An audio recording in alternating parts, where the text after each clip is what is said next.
এক মাস রমজান ফরজ যে রোজা সেটা পালন করার তৌফিক দিয়েছেন। সেই মহান রব্বুল আলামিনের দরবারে শুকরিয়া আদায় করছি। সবাই বলি আলহামদুলিল্লাহ। রাসূল আকরাম সাল্লাল্লাহু আলাইহি ওয়াসাল্লামের প্রতি দরুদ পেশ করছি, যে মানবতার মুক্তির দূত আমাদের সত্যের পথ দেখিয়ে দিয়েছেন, আমাদের মুক্তির রাস্তা দেখিয়ে দিয়েছেন, জান্নাতে যাওয়ার রাস্তা দেখিয়ে দিয়েছেন, জাহান্নাম থেকে বাঁচার রাস্তা দেখিয়ে দিয়েছেন, আল্লাহর সন্তুষ্টি অর্জনের রাস্তা দেখিয়ে দিয়েছেন। সেই মহামানবের প্রতি দরুদ সাল্লাল্লাহু আলাইহি ওয়াসাল্লাম। আমি আপনাদের সামনে সদ্য বিগত যে রমজানুল মুবারক, সেই সিয়াম সাধনার উপর যে আয়াতটা আমাদের সম্মানিত খতিবগণ রমজান মাসে কিংবা তার আগের সপ্তাহ থেকে শুরু করতেন, সেই আয়াতটিরই পুনরাবৃত্তি আমি আপনাদের সামনে করেছি। সূরা আল বাকারার 183 নম্বর আয়াত, অতি পরিচিত আয়াত আমাদের কাছে, যে আয়াতের মাধ্যমে আমরা রমজানকে, সিয়ামকে ফরজ হিসেবে পেয়েছি। সেই আয়াতটার আসলে কতটুকু আমরা অর্জন করতে পারলাম, সেইটার উপরে দু একটা কথা আমি বলার চেষ্টা করব ইনশাআল্লাহ। ওমা তাওফিকি ইল্লা বিল্লাহ, তাওয়াক্কালতু আলাল্লাহি ওয়া ইলাইহি উনীব। 183 নম্বর আয়াতের যে সরল অনুবাদ, এই সরল অনুবাদে বলতেছে, ইয়া আইয়ুহাল্লাযিনা আমানু, হে ঈমানদারগণ, কুতিবা আলাইকুমুস সিয়াম, তোমাদের উপর রোজাকে ফরজ করে দেওয়া হয়েছে, কামা কুতিবা আলাল্লাযিনা মিন ক্বাবলিকুম লাআল্লাকুম তাত্তাকুন, যেমন করে ফরজ করে দেওয়া হয়েছিল তোমাদের পূর্ববর্তী উম্মতগণের উপর, পূর্ববর্তী আম্বিয়া সালামগণের যে উম্মত ছিল তাদের উপর যেমন করে ফরজ করে দেওয়া হয়েছিল, তোমাদের উপরেও এই রোজাকে, এই সিয়ামকে ফরজ করে দেওয়া হলো। টার্গেটটা কি? প্রত্যেকটা কাজেরই একটা উদ্দেশ্য থাকে। আমরা ঘর বাড়ি বানাই নিরাপদে থাকার জন্য, আমাদের সন্তানদেরকে পড়ালেখা শিখাই, প্রেক্ষাপট বাংলাদেশ, যে সেজন্য করি মিলে কিছু খেতে পারে। আমরা ব্যবসা প্রতিষ্ঠান পরিচালনা করি লভ্যাংশের জন্য।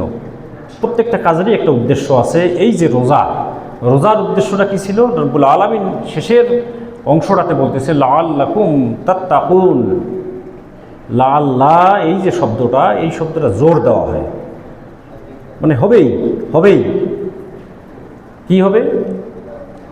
যে তোমরা সম্ভবত, আশা করা যায়, জোরের সাথে আল্লাহ রাব্বুল আলামিন বলতেছেন, আশা করা যায় তোমরা মুত্তাকি হবে, তাকওয়াবান হবে, পরেজগার হবে, খোদাভীতি অর্জন করবে। তাহলে রোজার টার্গেটটা ছিল এইটাই। তো আমাদের সমাজে আসলে তাকওয়া কি জিনিস, মুত্তাকি কারা, এই রোজার বিনিময়ে আমরা মুত্তাকি হতে পারলাম কি না, কোন কোন জায়গায় ঘাটতি আছে, এই বিষয়টার উপর আসলে আমাদের সমাজে ভাষা কিংবা নাই, এইরকম একটা পরিবেশ সদা সর্বদা বিরাজমান। আমরা যদি মুত্তাকি হতে পারতাম তাহলে আমাদের সমাজটা সোনার সমাজ হতো। এই সমাজে সুদ, ঘুষ, জেনা, ব্যভিচার, ছিনতাই, ডাকাতি, রাহাজানি, হত্যা, লুণ্ঠন সহ যত রকম খারাপ কাজ আছে, যত রকম অশ্লীলতা, বেহায়াপনা আছে, সব নির্মূল হয়ে যেত। হচ্ছে না কেন? হচ্ছে না এই কারণে, মুত্তাকি, তাকওয়া, এইটা কি জিনিস, এইটা আসলে আমরা হৃদয়ঙ্গম করতে পারিনি, যার কারণে ওই সমস্ত বিরূপ যে এলিমেন্টগুলো, ফ্যাক্টরগুলো, এগুলো আমাদের পিছু ছাড়ছে না। তো আমরা এখন দেখব যে আসলে মুত্তাকি, এই কোরআনে কারিম কাকে মুত্তাকি বলেছে, এর কোনো ডেফিনেশন, এর কোনো সংজ্ঞা কোরআনে আছে কিনা। একটা চমৎকার সংজ্ঞা দেওয়া আছে কোরআনে কারিমে মুত্তাকি কারা। এটা হলো সূরা বাকারারই, এই সূরাটারই 177 নম্বর আয়াত। আমি যে আয়াতটা আপনাদের সামনে তেলাওয়াত করেছি, সে আয়াতটা হলো 183 নম্বর আয়াত, আর যে আয়াতে মুত্তাকির সংজ্ঞা দেওয়া আছে সেটা হলো সূরা বাকারার 177 নম্বর আয়াত। এখানে রব্বুল আলামিন কি বললেন? লাইসাল বিররা আন তুওয়াল্লু উজুহাকুম কিবালাল মাশরিকি ওয়াল মাগরিবি ওয়ালাকিন্নাল বিররা মান আমানা বিল্লাহি ওয়াল ইয়াউমিল আখির ওয়াল মালাইকাতি ওয়াল কিতাবি ওয়ান নাবিয়্যিন ওয়া আতাল মালা আলা হুব্বিহি যাওয়িল কুরবা ওয়াল ইয়াতামা ওয়াল মাসাকিনা ওয়া ইবনাস সাবিলি ওয়াস সাইলিনা ওয়া ফির রিকাব ওয়া আকামাস সালাতা ওয়া আতাজ যাকাতা ওয়া মুফুনা বিআহদিহিম ইযা আহাদু ওয়াস সাবিরিনা ফিল বাসাই ওয়াদ দাররাই ওয়া হিনাল বাস উলাইকা আল্লাযীনা সাদাকু ওয়া উলাইকা হুমুল মুত্তাকুন। সম্মানিত ভাইরা, একটা আয়াত অনেক লম্বা চওড়া, বেশ কিছু বৈশিষ্ট্য এখানে দেওয়া আছে। এই বৈশিষ্ট্যগুলো যদি আমরা অর্জন করতে পারি তাহলে বুঝতে হবে যে হ্যাঁ, সিয়াম যে সাধনা, এই সিয়াম সাধনার যে শিক্ষা আমরা এটা অর্জন করতে পেরেছি। এই আয়াতে কি বললেন আল্লাহ রাব্বুল আলামিন? বললেন যে লাইসাল বিররা আন তুওয়াল্লু উজুহাকুম, এই মুখমণ্ডলটাকে উজুহাকুম কিবালাল মাশরিকি ওয়াল মাগরিবি, মাশরিকি ওয়াল মাগরিবি, তোমাদের এই মুখমণ্ডলটাকে তোমরা পূর্ব দিকে মুখ করে অথবা পশ্চিম দিকে মুখ করে আল্লাহর ইবাদত করো, এতে কোনো কল্যাণ নাই, এতে কোনো বীর, আরবি শব্দটা বীর, এতে কোনো কল্যাণ নাই। এখন প্রশ্ন করতে পারেন যে এটা কেমন কথা বললেন, তাই না? তাইলে আমরা কি পূর্ব দিকে মুখ করে ইবাদত করব, তাই না? প্রশ্ন করতে পারেন। কিন্তু বিষয়টা এটা না। এখানে যারা হজে গেছেন, যারা বাইতুল্লাহ তাওয়াফ করেছেন, তারা বলতে পারবেন আমরা যেটাকে কেবলা করে নামাজ আদায় করি সেটা আসলে আমাদের মতো আয়তাকার না, ওইটা হলো বৃত্তাকার, তাই না? বৃত্তাকার অর্থাৎ 360 ডিগ্রি অ্যাঙ্গেল। ওইটা আমাদের ভৌগোলিকভাবে ওই কেবলাটার অবস্থানটা আমাদের থেকে পশ্চিম দিকে, আমরা ওই কেবলামুখী হয়ে সালাত আদায় করি, তাই না? যাদের অবস্থান ওই কেবলার পশ্চিম দিকে তারা ওইটাকে পিছন দিকে রেখে সালাত আদায় করতে পারবে না। তাহলে তারা কোন দিকে সালাত আদায় করবে? পূর্বমুখে। এমনিভাবে যারা উত্তর দিকে অবস্থান করতেছে তারা দক্ষিণমুখী হয়, আর যারা দক্ষিণ মেরুতে অবস্থান করতেছে তারা উত্তর দিকে মুখ করে সালাত আদায় করবে। তাহলে আমরা এখান থেকে যে শিক্ষাটা অর্জন করতে পারি যে আসলে পশ্চিমটাই কনস্ট্যান্ট নয়, মাগরিবটাই কনস্ট্যান্ট নয়। কনস্ট্যান্ট হলো কিবলাটাকে আমরা সামনে রেখে আল্লাহর ইবাদত বন্দেগী করব। তার মানে আপনি বলতে পারেন না যে যারা পূর্ব দিকে মুখ করে আল্লাহর ইবাদত করছে তার ইবাদত হবে না, এটা আমরা বলতে পারি না। তার মানে পশ্চিম দিকে মুখ করো আর পূর্ব দিকে মুখ করো, এতে কোনো কল্যাণ নাই। তাহলে কল্যাণটা কোথায়, তাই না? কল্যাণ হলো মান আমানা বিল্লাহ, মান আমানা বিল্লাহি ওয়াল ইয়াউমিল আখির ওয়াল মালাইকাতি ওয়াল কিতাবি ওয়ান নাবিয়্যিন। 5টা ঈমান সংশ্লিষ্ট বিষয়। আমরা ছোটবেলায় যে ঈমানে মুফাসসাল, ঈমানে মুজাম্মেল যে মুখস্থ করেছিলাম সেখানে আমরা এগুলো পড়েছিলাম। কি বলল? মান আমানা বিল্লাহ, যারা আল্লাহর উপর ঈমান এনেছে, ওয়াল ইয়াউমিল আখির, আখিরাত দিবসের উপর ঈমান এনেছে, ওয়াল কিতাবি ওয়ান নাবিয়্যিন ওয়াল মালাইকাতি ওয়াল কিতাবি ওয়ান নাবিয়্যিন, ওয়াল মালাইকা ফেরেশতা মণ্ডলীর উপর, ওয়াল কিতাবি রব্বুল আলামিন যে সমস্ত কিতাব মানুষের মুক্তির জন্য হেদায়েতের জন্য পাঠিয়েছিলেন সেগুলোর উপর ঈমান এনেছে, ওয়ান নাবিয়্যিন এবং যে সমস্ত নবী রাসূলের মাধ্যমে আল্লাহ এই সমস্ত কিতাব দিয়েছে তাদের উপর ঈমান এনেছে। তাহলে ঈমান সংক্রান্ত বিষয় আমরা কয়টা পেলাম? 5টা। এরপর কি বলতেছেন? ওয়া আতাল মালা আলা হুব্বিহি, যারা আরবি গ্রামার জানেন তারা বুঝবেন হি, এখানে হি যে শব্দটা এখানে আল্লাহ রাব্বুল আলামিনকে বুঝিয়েছেন। ওয়া আতাল মালা, এই যে আপনাকে আমাকে যে সম্পদগুলো দেওয়া হয়েছে, ধন সম্পদ, মাল, যে ধন সম্পদ দেওয়া হয়েছে সেগুলো খরচ করে, কেমন করে? আলা হুব্বিহি, আল্লাহর ভালোবাসায় উদ্বুদ্ধ হয়ে খরচ করে। কোথায়? যেখানে সেখানে না। যাওয়িল কুরবা, ছয় ধরনের, জাউল কুরবা ওয়াল ইয়াতামা ওয়াল মাসাকিনা ওয়া ইবনাস সাবিল ওয়াস সাইলিনা ওয়া ফির রিকাব। কয়টা খাত দেখাইলো এখানে? ছয়টা খাত। তাহলে কোথায় কোথায়? জাউল কুরবা অর্থাৎ যে নিকট আত্মীয় স্বজন যে আছে তাদের পিছনে ওই যে সম্পদ তার সেটা খরচ করে। ওয়াল ইয়াতামা ইয়াতিম, ওয়াল মিসকিন মিসকিনের প্রতি মিসকিনের জন্য, অবনা সাবিল মুসাফিরের জন্য, ওয়াসাইলিন সাহায্য প্রার্থীর জন্য, যারা সাহায্য প্রার্থী সাহায্য চায়, অফির রেকব এবং কীর্তদাস মুক্তির জন্য, কীর্তদাস। তাহলে এখানে আমরা ছয়টা মানে খাত পেলাম। নিকট আত্মীয় স্বজনের জন্য, নিকট আত্মীয় স্বজনের জন্য হাদিসে কোরআনে এত বেশি তাগাদা দেওয়া আছে, আপনি আমি যদি তাদের খোঁজখবর না রাখি, তাদের সাথে সম্পর্কটা যদি আমরা ছিন্ন করি, তাহলে আল্লাহ রাসূলের শাফায়াত আমরা পাবো না, জান্নাতে আমাদের জায়গা হবে না। তাহলে নিকট আত্মীয়, ইয়াতিম, ইয়াতিম ব্যাখ্যা দেওয়ার দরকার নেই। ও মাসাকিন, এইখানে একটু কথা বলার দরকার আছে। শব্দ আছে আর একখানে ফুকারা, ফকির আর মিসকিন, এই দুইটা শব্দের মধ্যে পার্থক্য আছে। ফকির হলো কে? যার কোনো আত্মমর্যাদাবোধ নাই। সকালে আপনার কাছে হাত পেতেছিল, আপনি ধমক দিয়ে তাড়িয়ে দিয়েছেন, বিকেলে যদি আবার দেখা হয় আবার আপনার কাছে হাত পাততে পারে, অর্থাৎ এই লোকটার আত্মসম্মানবোধ নেই। এটাকে সে পেশা হিসেবে নিয়েছে।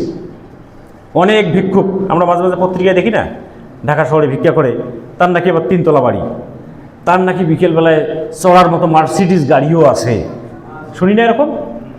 ওই নিজের এলাকায় নাকি সে বিশাল দানবীর। চিন্তা করতে পারেন? তার মানে এই লোকের আত্মসম্মানবোধ নাই। এই হলো ফকির। বাড়িতে খাবার আছে, তারপরে হাত পাতে না। কিন্তু মিসকিন কি? মিসকিন হলো যার পেটে ক্ষুধা আছে, কিন্তু আত্মসম্মানবোধ থাকার কারণে হাত পাততে পারে না। পেটে ক্ষুধা আছে, মানুষকে বলতে পারে না। একসময় সচ্ছল পরিবারের মানুষ ছিল, কোনো কারণে অসচ্ছল হয়ে গেছে, বিশেষ করে নদী ভাঙ্গন যে সমস্ত এলাকায়, সেই সমস্ত এলাকার মানুষ এইরকম অবস্থার শিকার। পেটে ক্ষুধা আছে, হাত পাততে পারে না, এই হলো মিসকিন। আত্মসম্মানবোধ আছে, ইনি হলেন মিসকিন। তার মুখের দেখেই আমাদের তার মানে তার অভাব করার জন্য আমাদের অংশগ্রহণ করা উচিত। তাহলে একটা গেল নিকটাত্মীয়, আর একটা গেল ইয়াতিম, এটা হলো মিসকিন, একটা গেল মুসাফিরকে দান করা যাবে। সম্ভ্রান্ত পরিবারের মানুষ, আপনি এখান থেকে চিটাগাং গেছেন, প্রতিপদে আপনার সব কিছু চিন্তাই হয়ে গেছে, হয় না? হতে পারে না? আরও যদি বয়স্ক মানুষ হয়, তার তো কোনো মোবাইল নম্বর খেয়াল থাকবে না, তাই না? ওই অবস্থায় ওইখানে গিয়ে তিনি দান নিতে পারেন, জায়েজ আছে। এরপর হলো কি? সাহায্য প্রার্থী, সাইলিন।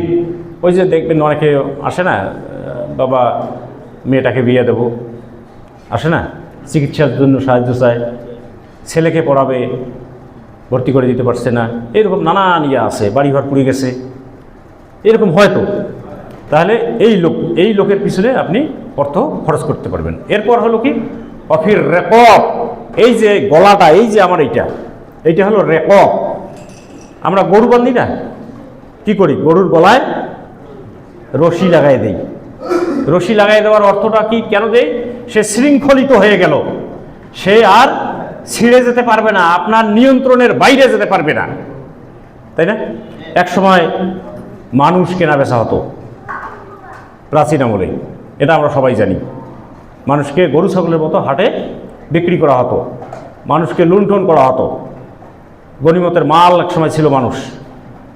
তো এই মানুষগুলোকে মুক্তির ব্যাপারে সেই সময়ে আল্লাহ রাসূল তাগাদা দিয়েছিলেন। আবু বকর রাদিয়াল্লাহু তাআলা আনহু সহ অসংখ্য সাহাবা আজমাইন যারা সচ্ছল ছিলেন, তারা এই লোকদেরকে তার মালিকের কাছ থেকে ক্রয় করে মুক্ত করে দিয়েছিলেন। এই ইতিহাস আমাদের জানা। কিন্তু এখন তো কীর্তদাসের নাই, তাই না? এখন তো মানুষ বিক্রি হয় না। তাহলে এখন এই খাতটা আপনি কোথায় লাগাবেন? প্রশ্ন, তাই না? তাহলে এই খাতটা কি অ্যাবলিশ হয়ে গেছে? না, এই খাতটা অ্যাবলিশ হয়ে যায়নি। এই তো 24-এর আগে কত মানুষ, নিরপরাধ মানুষ, কোনো অন্যায়ের সাথে যুক্ত ছিল না, কিন্তু জেলখানায় ছিল না? একমাত্র উপার্জনকারী ব্যক্তি একটা চাকরি করত, চাকরি চলে গেছে। ব্যবসা প্রতিষ্ঠান একটা ছিল, লুণ্ঠন করা হয়েছে। বাড়ি ছিল, জ্বালিয়ে দেওয়া হয়েছে। আমাদের চোখের সামনে এগুলো ঘটলো, তাই না? তার বাড়িতে আগামীকাল কি খাবে এরকম কোনো সংস্থান ছিল না। তাকে জেল থেকে বের করে আনা হবে, তার জন্য আইনজীবী নিয়োগ করা হবে, এই সামর্থ্য পরিবারের নাই। তার মানে কি দাঁড়াইলো? লোকটা শৃঙ্খলিত হয়ে গেছে। এই লোকটাকে বের করে আনার জন্য এই অর্থ আপনি ব্যয় করতে পারেন, তাহলে অফির রেকর্ড এইটা ওইখানে মার্চ করবে। সম্মানিত ভাইরা, তাহলে 6টা খাত আমরা দেখলাম। খাত আবার এখানেই শেষ এটা মনে করিয়েন না। সূরা এই বাকারারই 215 নম্বর আয়াত, ওখানে আবার বেশ কিছু বলা আছে। ইয়াস আলুনাকা মা যা ইউনফিকুন, হে নবী, তারা আপনাকে জিজ্ঞেস করছে তারা কোন পথে খরচ করবে। কুলিল ইয়াস আলুনাকা মা যা ইউনফিকুন কুল মা আনফাকতুম মিন খায়রিন ফালিল ওয়ালিদাইনি ওয়ালিল আকরাবিন ওয়াল ইয়াতামা ওয়াল মাসাকিন ওয়া ইবনাস সাবিল। এখানে পরবর্তী 4টা কথা আগে বলা হয়েছে, কিন্তু ওয়ালিদাইন মানে পিতামাতার জন্য। এরকম আরও কিছু আছে, আলোচনা দীর্ঘায়িত করার সুযোগ আসলে নাই। হুজুর কয়টায় ছাড়া যাবে? 5 মিনিট আর 7টা মিনিট করা যাবে না? আচ্ছা আচ্ছা, ঠিক আছে। তাহলে ওখানে আমরা 5টা, ইমানের ক্ষেত্রে 5টা পেলাম পয়েন্ট, আর অর্থের ক্ষেত্রে আমরা পেলাম 6টা পয়েন্ট, 5 6 11। এরপর বলতেছে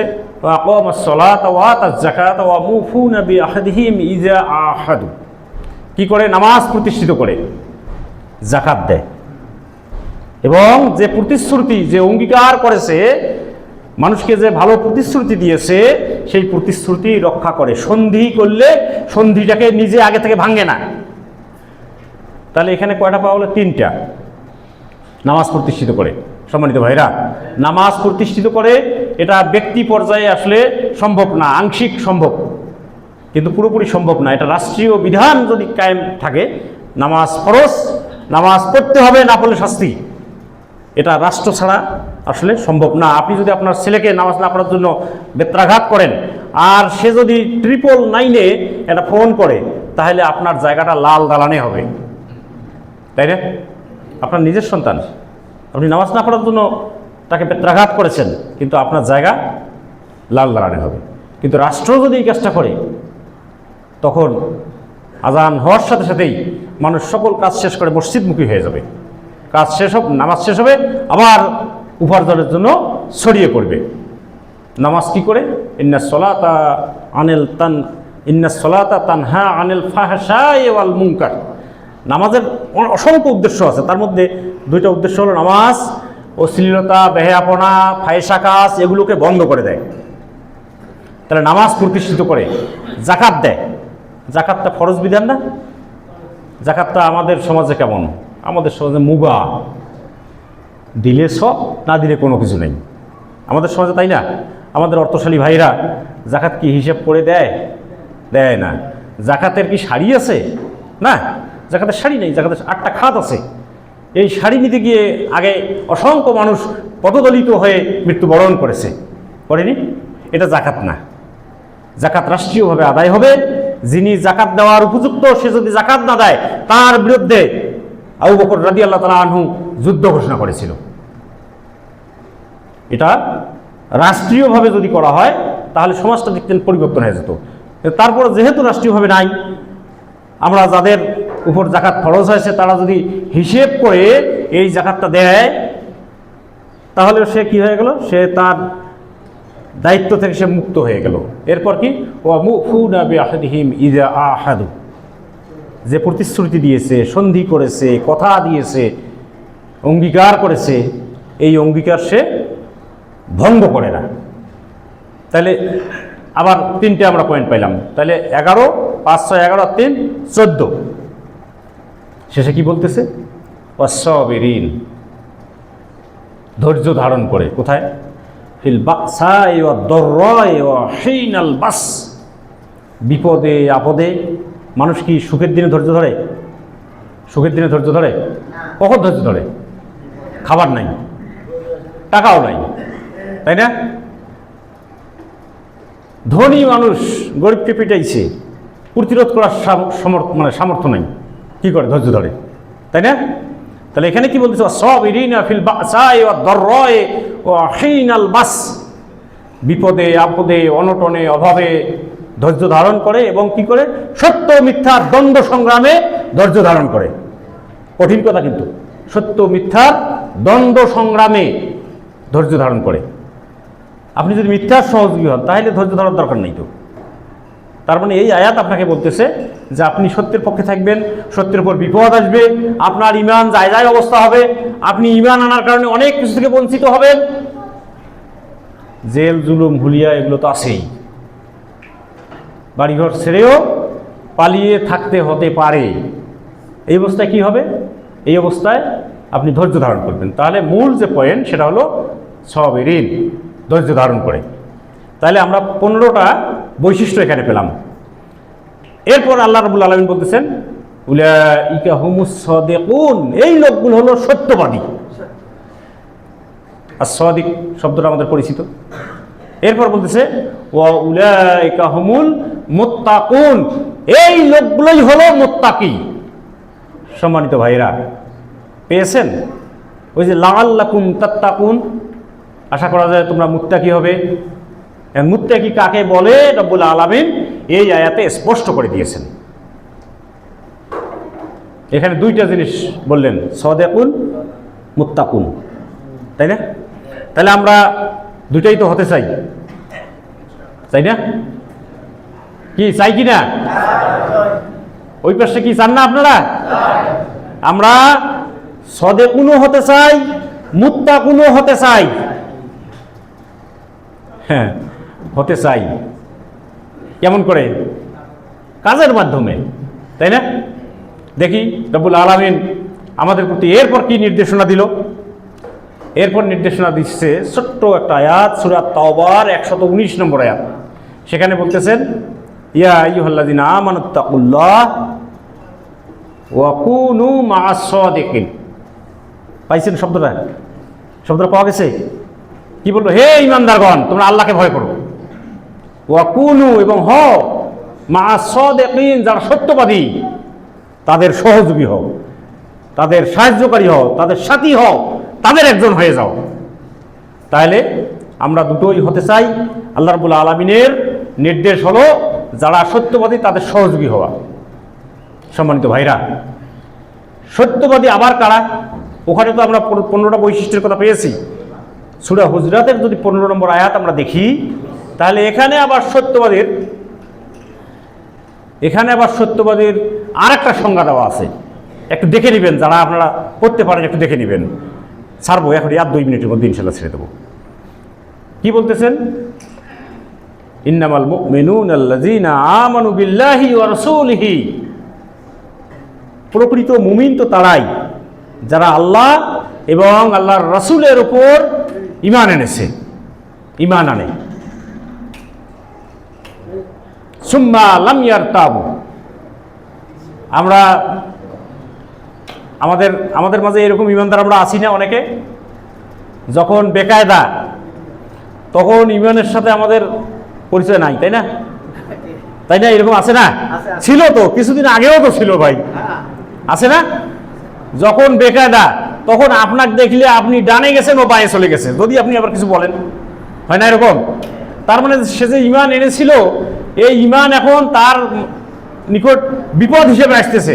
এই জন্য ঈমানের আশপাশে নাই, ঈমানদার হিসেবে নিজে পরিচয় দেয় না। এরকম হয় না? হয়েছে, অতীতে হয়েছে, বর্তমানেও হওয়ার সম্ভাবনা আছে, ভবিষ্যতে তো হবেই। তো প্রকৃত মুমিন তারাই যারা আল্লাহ এবং আল্লাহ রাসূলের উপর ঈমান আনে। এরপর বলছে সুম্মা লাম ইয়ারতাবু, এরপর আর আগাম পাছাও করে না। আমরা তো কথাটা বুঝি, আগাও পাছা করে না। ছাগল টানবেন আপনি, সামনে ছাগলের গলায় রশি লাগাইছেন, টানতেছেন, ছাগল একবার আগায় একবার পিছায়, এরকম হয় না। কিন্তু এই লোকগুলো যারা ইমানদার তারা এরকম না যে গ্রামে একটা শব্দ আছে না, হোসলত পোসলত করে, মাথাটা বেঁকে দেয়, দেখে আবার ঢুকে, দেখে যে পরিস্থিতিটা কেমন, তাই না? এই লোকগুলো এইরকম হবে না। সুম্মা লাম ইয়ারতাবু, ওই যে আল্লাহ এবং আল্লাহ রাসূলের উপর ঈমান এনেছে, ঈমানের উপর ইস্তেকামাত থেকেছে, দৃঢ় থেকেছে, জীবন গেছে কিন্তু ঈমান নষ্ট করেনি, তাই না? তাহলে ওখানে আমরা দুইটা বৈশিষ্ট্য পেলাম। তারপর পেলাম দৃঢ় থাকে। এরপর কি করে দৃঢ় থেকে বসে থাকে না, এরপর কি করে, এরপর সুম্মা লাম ইয়ারতাবু ওয়া জাহাদু বিআমওয়ালিহিম ওয়া আনফুসিহিম ফি সাবিলিল্লাহ। আল্লাহর জমিনে আল্লাহর দ্বীনকে প্রতিষ্ঠিত করার জন্য জান এবং মাল দিয়ে চেষ্টা সাধনা, নিরন্তর প্রচেষ্টা, লড়াই অব্যাহত রাখে, অব্যাহত রাখে। তাহলে এখানে আরো দুইটা বৈশিষ্ট্য আমরা পেলাম। এখন শেষে আল্লাহ বললেন যে উলাইকা হুমুস সাদিকুন, এই লোকগুলো হলো সত্যবাদী। সম্মানিত ভাইরা, কথা আসলে অনেক, সময় কম, মুসল্লি ঠিক সময় আসে না। ঈমান এনেছি এই কথা বললেই কি আল্লাহ তোমাদেরকে ছেড়ে দিবে? আল্লাহ কোশ্চেন ওই সূরা বাকারার 214 নম্বর আয়াত, আম হাসিবতুম আন তাদখুলুল জান্নাতা ওয়া লাম্মা ইয়াতিকুম মাসালুল লাযিনা খালাউ মিন ক্বাবলিকুম মাসাতুহুমুল বাসাউ ওয়াদ দাররাউ ওয়া যুলজিলু হাত্তা ইয়াকুলার রাসূলু ওয়াল লাযিনা মাআহু মাতা নাসরুল্লাহ। মাতা নাসরুল্লাহ এই শব্দটা হলো গলা ফাটিয়ে বলি না আমরা, চিৎকার করে ডাকি না? সেই সময় আল্লাহ এবং আল্লাহর রাসূল, রাসূলের সঙ্গী যারা, তারা চিৎকার করে বলেছিল মাতা নাসরুল্লাহ, আল্লাহর সাহায্য কখন আসবে। তারা ঈমান এনেছিল, এই ঈমানের কারণে যত রকম অত্যাচার তাদের উপর পতিত হয়েছিল। এমনকি কিছু কিছু ঈমানদার মানুষের গায়ের গোশত লোহার চিরুনি দিয়ে তুলে ফেলা হয়েছিল। কাজে ওই যে পাঁচটা যে আমরা বৈশিষ্ট্য পেয়েছি ঈমান, এই ঈমানটা আসলে আমরা যত সহজ মনে করেছি তত সহজ আসলে নয়। সময় আসলে পার হয়ে গেছে, প্রতিশ্রুত সময়টাও পার হয়ে গেছে। রব্বুল আলামিন আজকের আমাদের এই আলোচনা থেকে পরিপূর্ণ শিক্ষা গ্রহণ করার তৌফিক আমাদেরকে দান করুক।